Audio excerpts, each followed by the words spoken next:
Today we're putting some data behind the question, can I use tap water to mix salt water for my tank? Is a little dechlorinator all you need? Is there more than just chlorine or ammonia to be worried about? Would you actually use tap water for mixing fresh salt water? Let's find out. We're going to collect water samples from 5 different sources within a 30-mile radius of the BRStv lab, being 3 city-treated tap water sources, 1 well water source, and 1 RODI filtered water source as the control. Using those water sources, we will mix a fresh batch of salt water, test them for calcium, alkalinity, magnesium, ammonia, nitrate, and phosphate, and then compare those results to the parameters of the RODI water. What we're looking for is if common minerals and elements beyond what a dechlorinator would remove wind up contaminating or altering the final chemistry of the freshly mixed salt water, and if so, by what degree.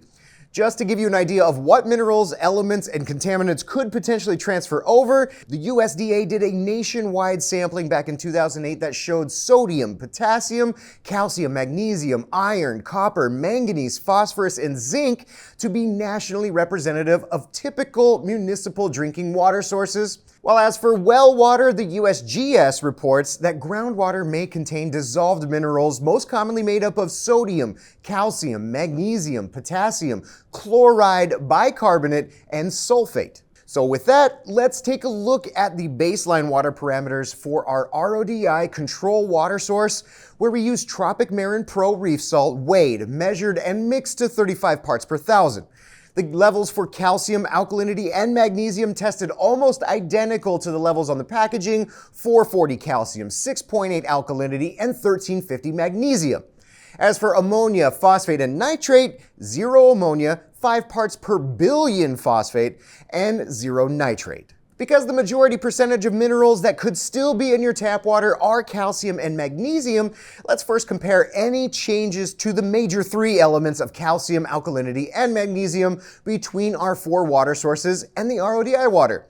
For calcium, Dave's City water source was the only one to have an impact, with nearly 100 part per million increase from 440 to 520. In the alkalinity department, 3 of the 4 water samples increased alkalinity rather significantly, my well water being the largest impact from 6.8 DKH to a whopping 26 DKH, or is about as concentrated as the effluent from a calcium reactor. Dave's City water also sent alkalinity through the roof at 24 DKH, and although BRS and Brent's water source also raised alk, it was still within the higher end ranges of what most reefers target. As for magnesium, there was no change to the 1350 parts per million across the board. Looking at ammonia, phosphate, and nitrate next, this is where we start to see the most impact to water parameters. Both Brent and BRS had an increase in ammonia by 1/2 and 3/4 of a part per million respectively, which leads me to believe that these 2 municipalities treat their water with chloramines, which is that chlorine and ammonia disinfectant bond. However, it's the phosphate parameters that are the most eye-opening for me, with Dave's City water adding almost a whole 2 parts per million phosphate back into the freshly mixed salt water, BRS tap water at over 1/2 a part per million, and my well water at 1/4.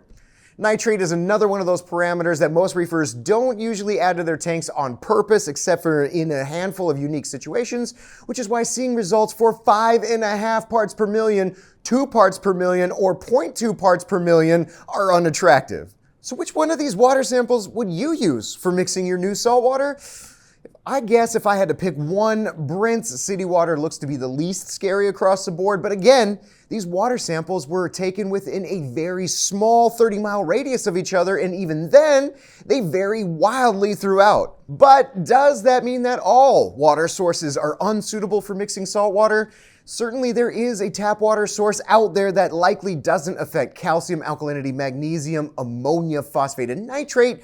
But does your city municipal water report share enough information for you to make an informed decision? Well, for an example, here's 2 water reports that I found for BRS and Brent's water, and I'll tell you, I'm not even sure what or if I should be concerned about contaminants like bromodichloromethane, trihalomethanes, chromium, vanadium, or gross alpha or combined radium. Well, maybe your report's just a bit more detailed, or maybe you're on a well like me and don't have a water report, or your report could just be as confusing as the ones you just saw. Either way, beyond the 6 familiar major elements that we tested today, what about the other 112 potential elements that could be lurking in your drinking water? Most of which we don't even have an at-home test kit for. Well, to help answer that question for us, I sent an ICP test for the same water sources we used today, plus a few more, and compared the differences between them for other concerning elements like aluminum, arsenic, boron, copper, lithium, phosphorus, sulfur, silicon, and a whole lot more. To see those testing results, you'll have to check out my Investigates right over here.